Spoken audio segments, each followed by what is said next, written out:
Vous connaissez, enfin, est-ce que vous connaissez surtout le stop motion?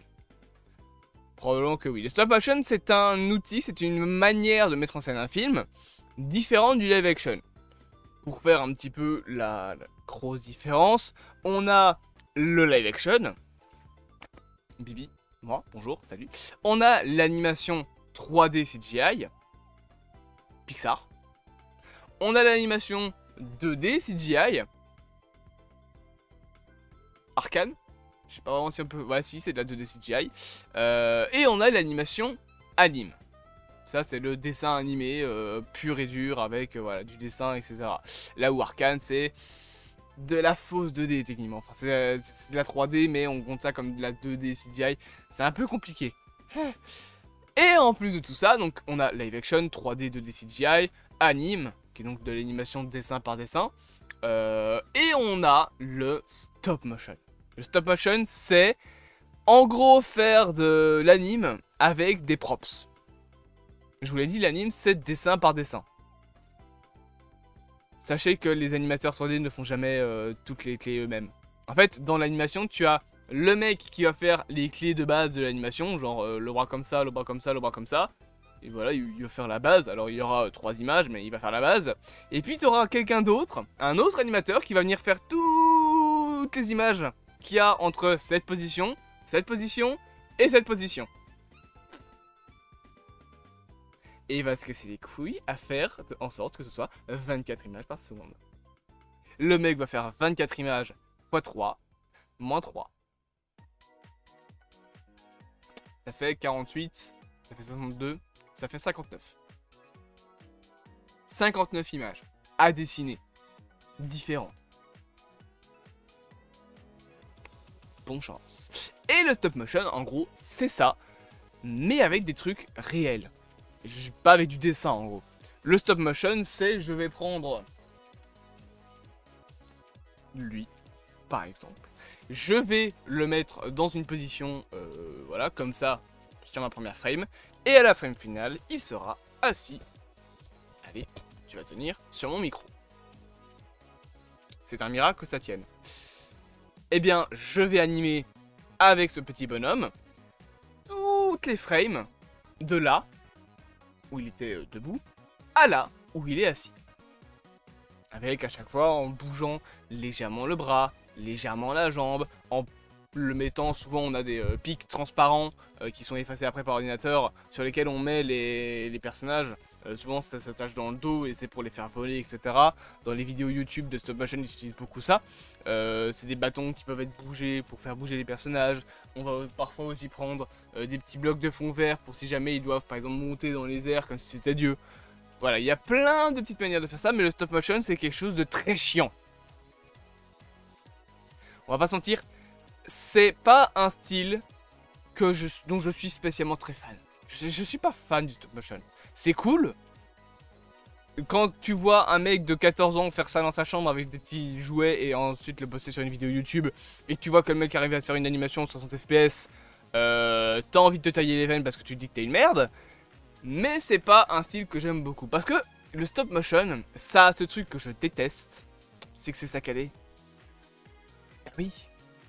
Parce que le stop motion en 24 images par seconde, c'est saccadé. Il y a toujours cet effet un petit peu de saccade dans les images. Et moi, je suis pas trop fan de ça. J'aime pas trop le stop motion. J'aime bien dans certains films, mais c'est pas un style que je kiffe particulièrement. Par exemple, il y avait Mr. Fox, les aventures de Mr. Fox, je sais plus comment ça s'appelle ce film. Je l'ai vu il y a très longtemps. Il est bien, mais voilà, j'ai un peu de mal avec le côté stop motion. Je suis pas très fan du stop motion. Et il y a un studio qui est très connu pour ça, c'est Laika. C'est un studio américain, basé dans l'Oregon il me semble. Parce que j'avais regardé pour leur truc d'embauche, etc. Je vous passe les détails, c'est la vie privée.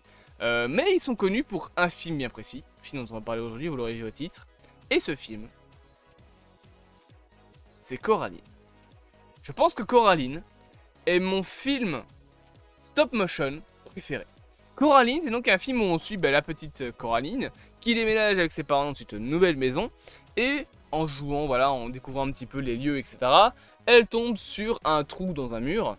qu'elle arrive à percer, on va dire, elle va dedans et elle y découvre un monde alternatif au sien, où tout est plus joyeux, où tout ce qui est tristounet dans son univers est joyeux et tout mignon, tout sympathique dans l'autre. Par exemple, dans son univers, tout con, il y a un tableau avec une petite fille qui a une crème glacée où la boule est tombée et la petite fille pleure. Dans cet univers alternatif, la petite fille a la boule qui n'est pas tombée. Elle est toujours sur son collet de glace et elle pleure pas, elle est toute gentille, toute heureuse. Dans cet univers, on a de la nourriture à foison, le père est souriant, alors que dans la réalité, bon, la bouffe c'est un peu compliqué, et le père est écrivain, je crois, et concrètement fait la gueule. On va pas se mentir, merde, c'est pas la bonne image, voilà. Papa, on appelle ça dans le jargon un dépressif. Les putains de cernes qu'il a, on dirait moi le matin quand je me réveille. Enfin, quand j'ai dormi en fait. Mais donc voilà, c'est un petit peu ça, Coraline. Et dans cet univers, surtout, il y a une différence bien précise et très bizarre. C'est que tous les personnages ont à la place des yeux des boutons. Et c'est ce qui a donné des cauchemars à beaucoup de personnes, on va dire, du début des années 2000. Coraline, je pense que vous le savez, c'est un film qui a fait cauchemarder des milliers de gosses. Alors moi, pas spécialement. J'ai pas spécialement cauchemardé dans Coraline parce que j'ai pas eu tant d'attache, voilà, j'ai eu très tôt ce détachement de ouais, c'est un film, donc c'est pas vrai. Je veux dire, vous le voyez dans les let's play FNAF, je suis pas paniqué devant un screamer, j'ai un léger sursaut, mais ça s'arrête là. Et c'est surtout un sursaut de putain fait chier, je me suis encore fait buter. Je suis pas genre, bon je vais donner un exemple, même si j'adore ce youtubeur, j'ai tout de suite, Markiplier, vous le voyez dans ses screamers quand il joue au FNAF, le mec il part de l'autre côté de son décor. Je ne pars pas de l'autre côté de mon décor, déjà parce que si je fais ça, mon fond vert se casse la gueule, et surtout parce que moi personnellement, voilà, ça me fait pas plus peur que ça. Ça surprend, oui, mais ça me fait pas peur. Ça ne me terrifie pas. Il y a des gens par contre qui ont été vraiment terrifiés par Coraline au point d'en faire des cauchemars. Ça, et c'est là que je peux vous donner enfin la définition de la vraie peur. Ça, c'est de la peur. Quelqu'un qui va taire et qui va te surprendre, c'est pas de la peur, c'est de la surprise. Tout le monde peut être surpris. En fonction de comment le film est mis, etc. Tout le monde, si j'arrive sans faire de bruit, que je fais ça sur ton épaule, t'auras une surprise. Tu seras surpris parce que tu vas dire putain, qu'est-ce que c'est que ce bordel? Voilà. Mais la peur, qu'est-ce que c'est? La peur, c'est un truc qui te terrifie tellement que tu le cauchemardes juste après. Que t'arrives pas à te détacher pendant des jours. Le truc qui m'a fait le plus peur, probablement parce que j'y ai joué trop tôt, c'était Silent Hill. Et j'y ai joué trop jeune. Je ne donnerai pas mon âge parce que sinon j'aurais des problèmes. Mais j'y ai joué trop jeune. Clairement. Et Silent Hill, ça m'a fait peur. Je voyais Pyramid Head dans mes cauchemars. Le premier que j'ai fait, c'est le 2, je crois. Donc ça, c'est de la peur. La peur, c'est un truc qui te terrifie tellement que tu n'arrives pas à te l'enlever de la tête. Que tu le vois quand tu fermes les yeux. Que tu as l'impression que quelque chose est là, rôde autour de toi. Et quand t'es gosse, tu as très vite peur. Alors quand t'es adulte, bien évidemment, t'as moins ça. Et en vrai, la peur, on l'associe beaucoup plus à des traumatismes. Ce que je considère comme de la peur, ça va être considéré dans le jargon général, on va dire, comme un traumatisme. Et c'est vrai que Coraline a traumatisé beaucoup de gens. Mais un trauma, c'est quoi? C'est de la peur. Si je vous plonge la tête dans de l'eau quand vous êtes petite, ou petit d'ailleurs, vous serez traumatisé. Je fais pas ça, je précise, c'est juste un exemple. Mais vous serez traumatisé et vous serez aquaphobe. Vous aurez peur de l'eau, vous aurez des traumas et une peur irrationnelle de l'eau. Si un jour je vous enferme quand vous êtes petit dans une caisse en bois pendant 3 jours sans vous donner à manger, vous deviendrez claustrophobe. Vous aurez peur des petits endroits et vous aurez peur du noir. L'enfance, c'est ce moment où la peur se construit, où les traumas se construisent. Et putain de merde. Coraline a donné beaucoup de traumas à beaucoup de gens.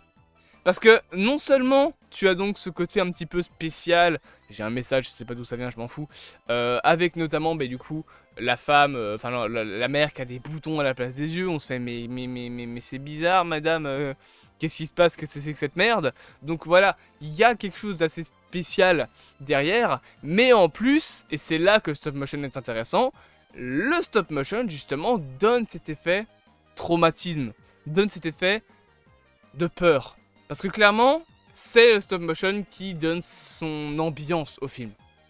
Je veux dire, l'ambiance est clairement très sombre, très disloquée, avec les corps qui sont pas très réalistes. Enfin, dans le sens où, voilà, il y a beaucoup de membres trop longs, de dos, de parties de corps qui sont beaucoup trop écrasées ou élargies. Par exemple, avec le design de la mer dans le style alternatif, regardez là 30 secondes. Elle a un bassin qui fait la taille de mon doigt. Et vous savez très bien que je suis pas très fin. Elle a un buste qui est très grand, mais très fin. Elle a des épaules gigantesques. Elle a des bras très fins. Elle a une grande tête, un énorme nez, des jambes et concrètement des hanches assez... c'est quoi le nom? Je vais dire élargies, mais non, c'est pas ça, il y a un autre mot. Des hanches proéminentes, c'est bien, je pense, ouais. Elle a des hanches assez proéminentes. Elle va avoir voilà, une taille très en poire, j'ai envie de dire, au niveau des jambes. Je dis ça dans le sens où, dans son design, tu vas avoir donc les épaules qui vont faire ça, le buste, le bas du corps qui sera très fin, et ensuite les jambes vont faire tac. Et donc il va y avoir une forme de poire qui va s'installer. Et donc ce design, clairement, est cauchemardesque. Surtout quand, à la fin du film, elle se transforme en une araignée dégueulasse qui veut bouffer Coraline. Ce genre de plan, tu le montres à un gosse, le gosse, il se tire une balle. C'est peut-être un petit peu violent, mais vous avez compris, il est traumatisé à vie. Et il y a beaucoup de gens qui ont eu extrêmement peur de Coraline. Coraline, c'est un des films d'horreur, entre guillemets, parce que c'est pas vraiment un film d'horreur en soi, c'est un film pour enfants, Coraline. Enfin, pour enfants. Entre guillemets, hein, c'est pas un film pour petits enfants. C'est un film d'horreur pour les gosses. Il y a quand même ce côté enfantin un petit peu. Mais c'est tellement bien fait que ça a fait peur à de nombreuses personnes. D'ailleurs, le reste des designs, honnêtement, dans le monde de base, est pas spécialement nul. Il est pas spécialement... Enfin, pas nul, mais genre, il est pas spécialement peureux. Coraline, c'est une petite fille toute gentille, avec des cheveux bleus. Va falloir d'ailleurs arrêter de mettre des cheveux bleus à des personnages sans qu'on sache pourquoi. Je veux dire, vous savez que les cheveux bleus, c'est pas une couleur naturelle. Vous êtes au courant de ça, hein. C'est pas parce que dans les mangas, ils ont des cheveux rouges, bleus, blancs, verts, partout, que c'est naturel, hein.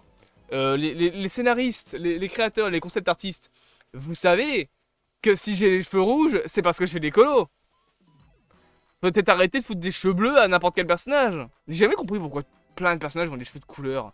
Ça vous dérange de les avoir bruns ou noirs? Vous allez me dire, oui, mais toi, t'as les cheveux rouges. Oui, ben moi, ça me dérangeait de les avoir, les cheveux bruns. Moi, pour le coup, oui, ça me dérange. Donc, du coup, j'ai coloré mes cheveux. D'ailleurs, il faudrait que je me refasse ma colo bientôt. Enfin, là, on voit toujours que c'est du rouge, mais bref. Mais, c'est tout con, hein. Mais ça me tuera toujours que plein de films comme ça, d'animation, ont des personnages avec des cheveux de couleur. Alors que, dans la réalité, des cheveux bleus, ça n'existe pas. Elle a dû se colorer les cheveux. Elle se colore les cheveux à 11 ans. Vachement précoce, putain. C'est comme Jinx. Je veux dire, Jinx, elle a les cheveux bleus. C'est naturel. Genre, ok, pourquoi pas. Je veux dire, tous les autres personnages autour d'elle ont des cheveux noirs, ont des cheveux bruns, etc. Mais il y a juste Jinx et Vi qui, eux, ont les cheveux rouges et bleus. Je sais pas s'ils se colorent les cheveux dans le lore, mais voilà. Vous voyez ce que je veux dire. Il faut peut-être à un moment penser au fait que des cheveux bleus, c'est pas réaliste. Genre, ça n'existe pas dans la réalité, les cheveux bleus. Ils se sont colorés les cheveux. Mais voilà, c'est qu'un détail, mais c'est toujours un truc qui me fait rire. Honnêtement, dans Arcane, c'est pas une critique qui est, on va dire, qui est logique, parce que dans Arcane, c'est un monde plus fantastique, etc. Donc ils peuvent être nés avec les cheveux bleus. C'est comme dans les mangas, honnêtement, je m'en fous. Mais dans Coraline, pourquoi lui avoir mis les cheveux bleus? Techniquement, elle a les cheveux noirs, mais il y a beaucoup de moments où ses cheveux reflètent bleu, en fait. Alors là, par exemple, vous voyez qu'il reflète bleu, alors techniquement, elle devrait avoir les cheveux noirs. vu que genre sa mère a les cheveux noirs, son petit pote là il a les cheveux bruns, genre tout le monde a les cheveux de couleur normale, mais elle non, elle a les cheveux bleus. Ok, bah écoute, pourquoi pas. Mais en général, Coraline, personnellement, c'est un film que j'aime beaucoup pour son ambiance. Il y a beaucoup ce côté un petit peu carton-pâte du stop-motion, où tu te dis putain ça on dirait que c'est fait avec un drap, notamment ce couloir qui a l'air d'être fait avec du tissu. Mais c'est un style qui est très intéressant. Le scénario, clairement, qui parle de l'enfance, qui parle du changement, notamment du changement de déménagement, du refus d'avancer, de vouloir se cloisonner dans quelque chose que l'on aime. C'est bah, justement représenté, on va dire, plutôt par les parents qui dans leur univers, enfin par les parents alternatifs, qui ont une vie hyper cool, plein de couleurs, etc. Il y a plein de bouffe et tout, c'est trop bien, c'est la fête. Alors que dans l'univers normal, bah oui, tout n'est pas la fête, ton père, il se tue au travail, ta mère n'est pas aussi heureuse, pardon, mais bah, tu les aimes quand même parce que bah, c'est tes parents. Et que bah oui, la vie est pas toujours jolie. Voilà. Donc le film était clairement cool. Et si vous n'avez toujours pas vu Coraline, clairement je vous conseille de le voir. Rien que pour justement cette histoire de claustrophobie, rien que pour cette histoire de trauma, pour que vous compreniez un petit peu mieux pourquoi certaines personnes ont été clairement traumatisées par Coraline. Sachez qu'une suite spirituelle est en préparation. C'est une suite qui n'est pas vraiment une suite. J'espère que cette vidéo vous aura plu. Bien évidemment, n'hésitez pas à interagir avec cette chaîne. Et on se dit à bientôt pour de prochaines aventures.